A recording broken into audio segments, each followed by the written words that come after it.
क्या हुआ जब एक हिंदू आईपीएस ऑफिसर महिला गरीब बुजुर्ग को नमाज पढ़ने से रोका तो उसके साथ कुछ ऐसा हुआ जो वहां के सभी कर्मचारियों को हैरान कर दिया। जब हर रात उसकी नींद में अजान गूंजती रही जिसे वह आईपीएस ऑफिसर महिला अपनी पूरी ताकत लगा दी थी अजान को रोकने में, इस रूहानी सफर में शामिल हों जहां हर सजदा एक नई शुरुआत है। आईपीएस सुनीता सिंह रिजवी लखनऊ की एक पढ़ी लिखी हिंदू लड़की थी।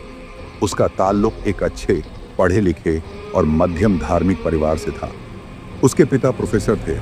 जैसे जैसे उम्र बढ़ी, दुनियावी कामयाबी की चमक ने उसकी रूह को पीछे छोड़ दिया। स्कूल और कॉलेज में टॉप किया, फिर यूपीएससी क्लियर किया, आईपीएस बनी।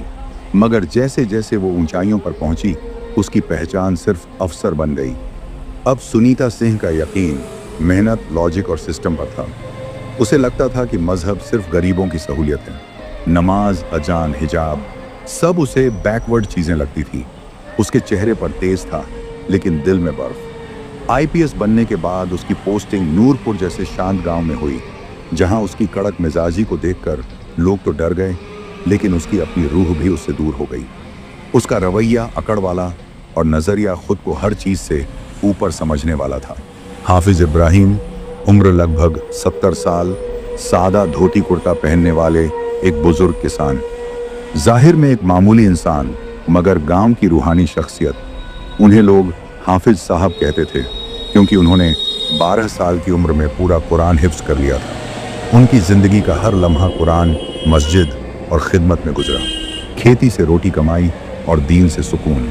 मस्जिद की देखभाल, सफाई, अजहान, इमामत सब खुद करते थे। गांव के छोटे बड़े हर शख्स उन्हें सलाह के लिए बुलाता। उनकी आवाज में नरमी, आंखों में नूर और बातों में असर था। जब वो नमाज में खड़े होते तो पीछे पूरी कौम खड़ी होती। उनके लिए मस्जिद सिर्फ इबादत की जगह नहीं बल्कि अल्लाह से रिश्ता निभाने का दर था। उन्होंने कभी किसी से ऊंची आवाज में बात नहीं की, लेकिन जब बात दीन की होती तो उनका लहजा लोहे जैसा मजबूत हो जाता। जहां अजान के साथ सूरज उगता था और ईशा के साथ गांव सो जाता था। नूरपुर एक छोटा सा गांव जहां तकरीबन 800 घर थे। लोग सादा जिंदगी जीते थे, किसान, मजदूर, छोटे व्यापारी, मगर उनका सबसे बड़ा खजाना था ईमान।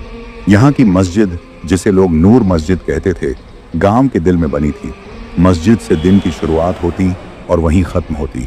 बच्चों को कुरान की तालीम, बड़ों को मस्जिद में बैठकर जिक्र, यही गांव की रूह थी। गांव में पहले कभी कोई बड़ी गड़बड़ी नहीं हुई थी, मगर सुनीता सिंह के आने के बाद जैसे हवाओं में सख्ती आ गई थी। कुछ लोग डर के मारे मस्जिद आने से कतराने लगे। अजान की आवाज पर शिकायतें आने लगी और अल्लाह का नाम धीरे धीरे दबाया जाने लगा। नूरपुर गांव में सुनीता सिंह की तैनाती को अभी कुछ ही हफ्ते हुए थे। गांव वालों ने सुना था कि वो सख्त हैं, कानून की पक्की हैं और भ्रष्टाचार से नफरत करती हैं। ये सब सुनकर लोगों ने राहत की सांस ली। लेकिन सुनीता सिंह के साथ एक और चीज आई थी, अहंकार। वो सोचती थी कि उसका इल्म, उसका ओहदा और उसकी सोच सबसे ऊपर है। मजहब को वो प्राइवेट अफेयर समझती थी।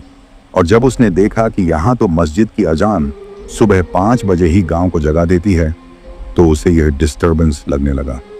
एक सुबह जब अजान की आवाज से उसकी नींद टूटी तो सुनीता सिंह गुस्से से उठी और खिड़की खोलकर देखा कि हाफिज इब्राहिम मस्जिद के मीनार पर खड़े अजान दे रहे हैं। वो बुदबुदाई, कानून के होते हुए भी ये लोग खुले में स्पीकर चला रहे हैं। ये गांव सुधारना पड़ेगा। उस दिन उसने थाने में मौखिक आदेश दिया कि मस्जिद की आवाज का डेसिबल लेवल नापा जाए। एक बार गांव की एक शिक्षिका हिजाब में उसके ऑफिस मिलने आई। सुनीता सिंह ने मुस्कुराते हुए कहा, मैडम, गर्मी बहुत है, अब तो ये पर्दा हटा दीजिए। स्कूल में ये सब दिखावा क्यों? ये बात गांव की महिलाओं तक पहुंची और लोगों के मन में खटका बैठ गया। एक रात मस्जिद में बिजली चली गई। इब्राहिम साहब ने पंचायत से एक बल्ब लगाने की गुजारिश की। खबर सुनीता सिंह तक पहुंची। उसने फाइल रोक दी और कहा, मस्जिद है या शादी हॉल, रोशनी की इतनी जरूरत क्या?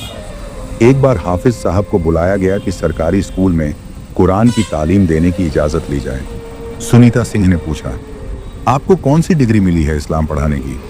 औरतों को क्यों नहीं सिखाते आप? बराबरी तो होनी चाहिए ना। हाफिज साहब कुछ नहीं बोले, सिर्फ इतना कहा, जो कुरान को अल्लाह का कलाम नहीं मानता वो उसे पढ़ा भी नहीं सकता, समझ भी नहीं सकता। उसे लगता था कि गांव के लोग पुराने ख्यालों वाले हैं। उसने अपनी डायरी में लिखा, ये हाफिज जैसे लोग ही समाज को पीछे खींचते हैं। बदलाव के लिए इनके खिलाफ सख्त कदम उठाने होंगे।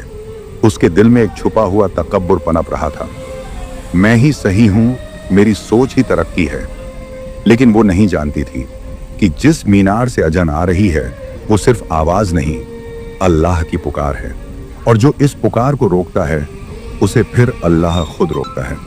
नूर मस्जिद की सफ़ें सज चुकी थी। बुजुर्ग, नौजवान, बच्चे सब वुजू करके इंतजार कर रहे थे हाफिज साहब का। वही नरम आवाज, वही सुकून देने वाली तिलावत, हर दिन की तरह आज भी। लेकिन जैसे ही अजान की पहली तकबीर उठी, मस्जिद के बाहर पुलिस जीपों के सायरन गूंज उठे। गांव के लोग हक्के बक्के। आईपीएस सुनीता सिंह रिजवी अपनी फोर्स के साथ उतरी, हाथ में वॉकी टॉकी, चेहरे पर क्रोध और दिल में आग। सुनीता सिंह तेज आवाज में, नमाज रोक दो, यह इलाका ध्वनि नियंत्रण क्षेत्र में आता है। अब से मस्जिद से किसी भी प्रकार की सार्वजनिक अजान या नमाज नहीं होगी। हाफिज इब्राहिम धीरे से